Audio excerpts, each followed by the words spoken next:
So my name's Ivy Butterworth. I'm the volunteer tour guide this afternoon. It's nice to see you. How are you? I'm great. How are you? Where are you from?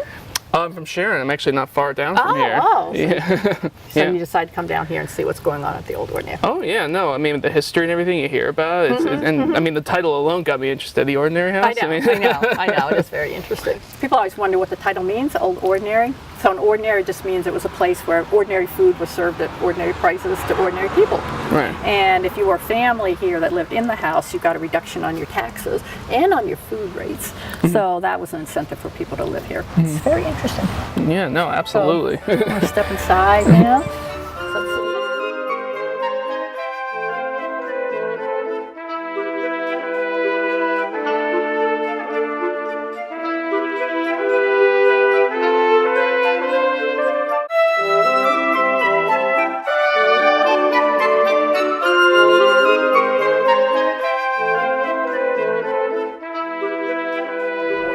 So we're going to go in this room. It's called the Willard Room. This was named after a woman named Susan Willard, who lived into the early part of the 20th century. Oh, wow. And she was a descendant of that Barker family. People always know several things in this room. First would be these portraits that you see. So there's a family named the Barnes family, and they lived in Marlborough, Massachusetts. And they were Tories at a time when being a Tory really wasn't such a popular thing to do. And so one night, rebels did come in, and if you look at the paintings, you can see what they did. Oh yeah. So there's this mark right there. I was wondering about that. I know. My wife wonders about what is that mark? Is it supposed to mean anything? Like, is it a I symbol? think it was just like saying, hey, you're a Tory, we don't like you, get out of town. And they actually did after that. Wow. And there was a man too, you can see, but that's marking. Oh, yeah. Now, what I don't understand is if I wanted to show somebody I really didn't like their political beliefs, I wouldn't just do that. Right. I would have taken a bayonet or something. I'm glad they didn't. Don't get me wrong. This is Thaxter. This is one of my favorite stories. So what people used to do was they would just paint bodies of people. So they just take a canvas and paint a body like that, and paint another body and paint another body. Right. And then say you came along and said, I want to have my portrait painted, they would put your portrait, your face, on top of that.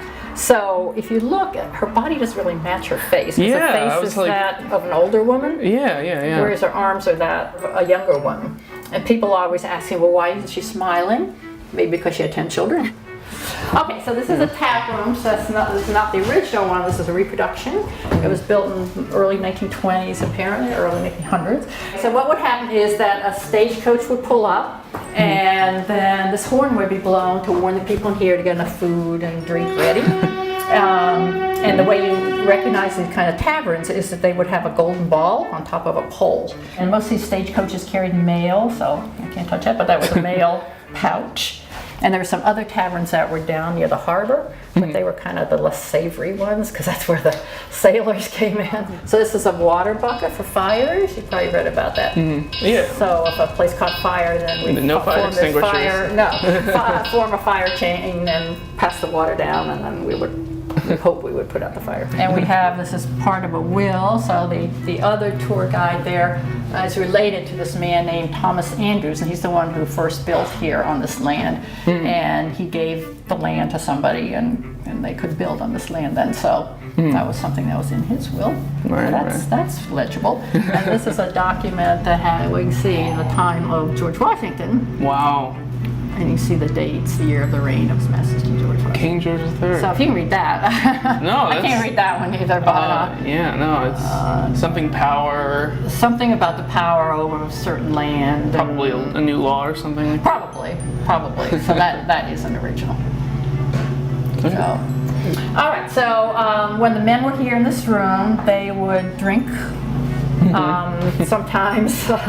Sometimes coffee. They liked hot chocolate better because it was more filling and less expensive. Right. Tea, cider, and then they would just have some other beverages, sometimes harder ones. Yeah, right. So like a liquor or a port or something like that. Right. And they would sit around here. They'd play games. They would just talk to each other. They discuss politics. So I probably had some lively discussions here at that time. So this is where they would hang around.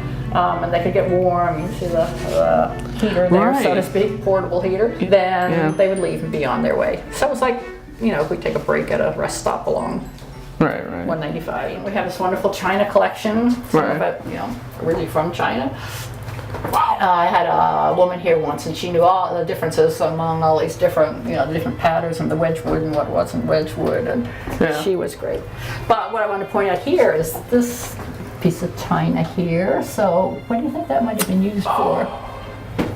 A drain? It could be. I've had different explanations. One is that it maybe was used as a gravy top. Okay, so that you could put that on top of a bowl and then pour the gravy through, and then it would, if there were lumps in the gravy or whatever, it would fall through, yeah. But that seems kind of random to me. But what I don't understand are those holes, how they got them in there without breaking that plate. And you see some items here from the Hingham Historical Society. It used to be that a long time ago, if you wanted to be anybody in politics, you had to belong to this group. And you had to belong to Old Ship Church, that church I mentioned earlier, which is just downtown. And if you didn't belong to that church and you didn't belong to this group, then you couldn't make it politically. Sure. Of course, yeah. Alrighty, and this is the kitchen that was added on in 1760. So bread was baked here probably several times a week. And there was no heat upstairs, so the heat from this would go upstairs, which is nice for the people who were upstairs. And this is where you would cook your stew or soup or whatever it was. And the interesting thing about this is, depending on the heat you want, you can either put it close under the fire, over the fire. Right. Oops, I'm not going to do that. I'm getting away. Or further out. That's how you adjusted the heat instead of turning a knob. Take a guess what this is? Richard, I don't ask you questions. No. Embarrassing. No. I mean, look, it's enlightening for me. I'm trying to learn this stuff. So you get rid of critters you don't want to have in your house. Oh, it's a mousetrap. It's a mousetrap. Yeah. And this is an apple core, and of course this is to make candles. And this was called a trencher. And the way people ate is that the adults always got to eat first, of course.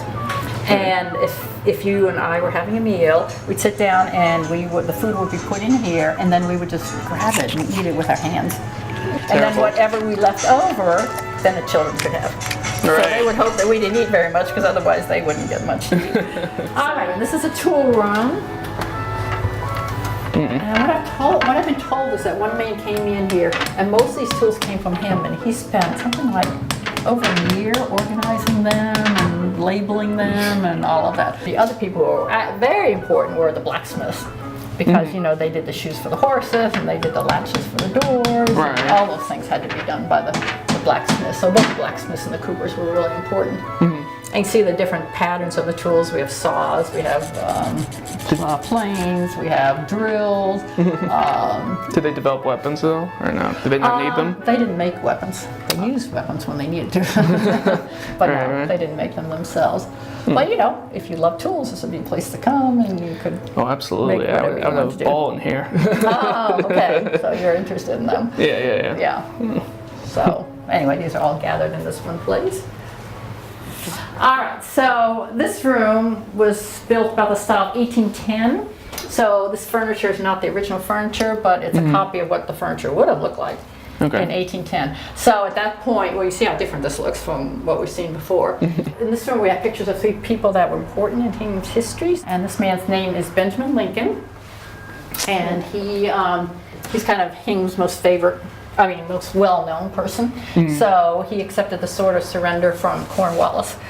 From Cornwallis's aide, sorry. Right, Cornwallis wouldn't have, at Yorktown.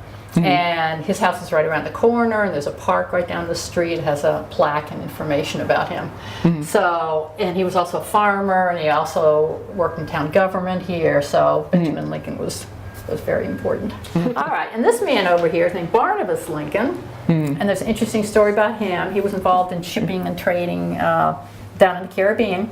So he went one time, and his ship was attacked by pirates.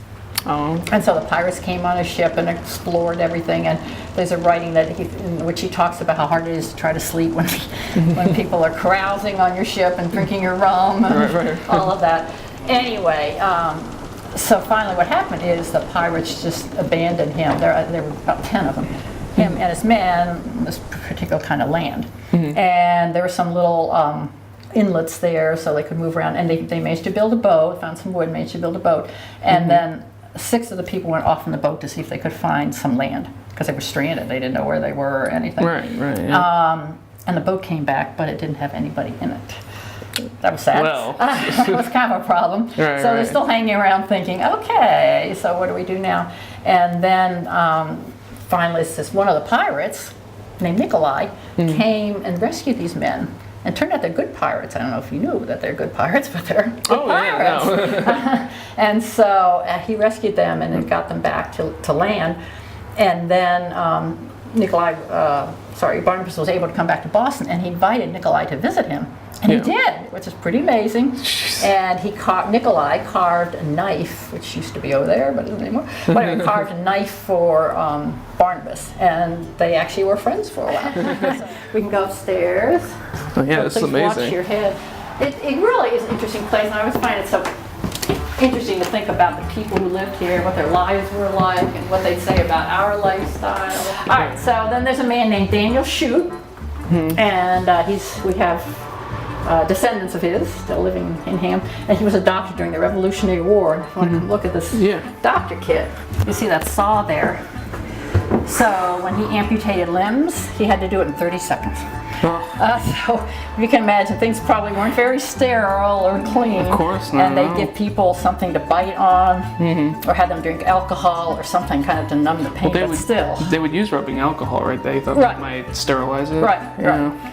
So after this house was turned over to the Hingham Historical Society, some people came up with the idea of having one room that probably looked pretty much the way the rooms did back then. So this would be the older bed.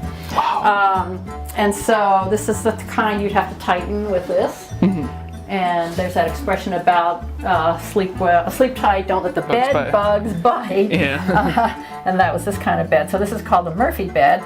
So then at night you could push it up into the wall, and that would leave more room, because you can see there's not a lot of room in here. They make it look so comfy. It was not comfy. I know. That's why I'm like, wow. There were usually like 4 or 5 people sleeping in the bed. And there's a story about Abigail Adams, and she would write letters to her husband, John Adams, and say, I hope you're sleeping with someone tonight. Which is not the kind of letter most wives would write to their husbands today. But it was because she wanted him to be warm. Because if you just slept alone in a bed, it would, remember they don't have a heat, so it'd be really, really cold. All right, so this was one of the rooms known as the best room, because you can see this is a more modern time again. And this is where people showed off their best objects. I assume this kept the bed warm, right? Is that what they use that for? Yeah. And people always wonder about the beds, the size of the beds. So people generally were shorter than we are today. But also they thought that sitting up was good for you. They didn't think, we don't think that's such a good idea. But we like to stretch out. But the way that everything's arranged there, that's how they would be sleeping. I don't know how they would find that comfortable. And this is something called trapunto. So when they made this bedspread, they would put material inside. And you see some of it's kind of breaking out. But that was pretty decorative. Alrighty, and then we go through here. So I showed you the door where the women would come up. So this is where they would have come. And then come around here, and this was the room of the mistress of the house. So while the men were downstairs gossiping, she was upstairs gossiping. So we'll start with the bed. So this color apparently was very popular in the 1800s. It probably was even brighter than this green, but that's a pretty bright green if you ask me. I'll go back and look at the sampler over here. The same? Yeah. Oh, wow. Yeah. Oh, okay, so this gives you a...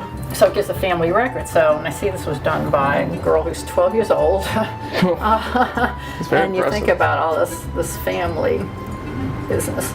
So that's very impressive. It is. So women had to learn to do samplers because when they got older, if something happened to their husbands or they didn't get married, the way they would make a living would be through being a seamstress. Some of these samplers were made by girls who went to a school called Derby Academy, which is here in town. It was built in 1784, or started in 1784. And in order to graduate, the girls all had to make a sampler. And the boys all had to chop enough firewood. That's the way it worked.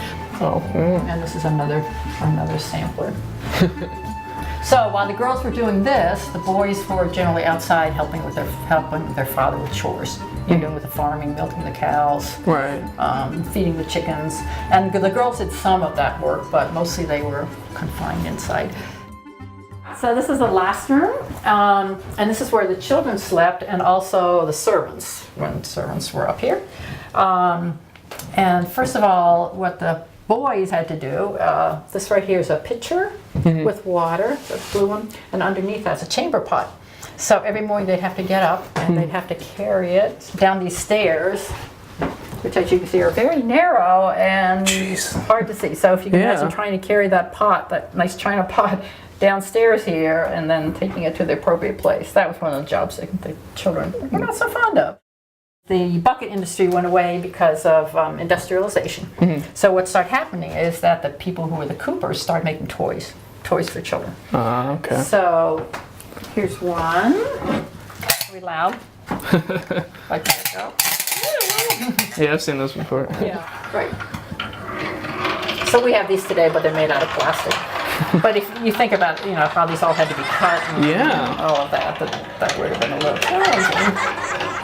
So that was a game for the kids. So they did have some things to play with. Let's see if it's actually going to go in a little container there. Yay! All right. Anyway, I think what makes this place so special is that there aren't very many of them left. I mean, I don't know whether there's any other old ordinary. A lot of them have been converted into private homes, or they've become pubs. It used to be that practically everybody had an old ordinary. If you were near a port, if you were near a port or near a stagecoach line or whatever. So they used to be very popular and very easy to find. But this is the only one I know of in the area. I think that's what makes this building very special. And we're lucky to have received all the objects that we did. That we have. It was an absolute pleasure. It really was. Thank you so much for coming. Yeah, no, of course. No, it was a great house. It's an amazing house. It's very interesting, yeah.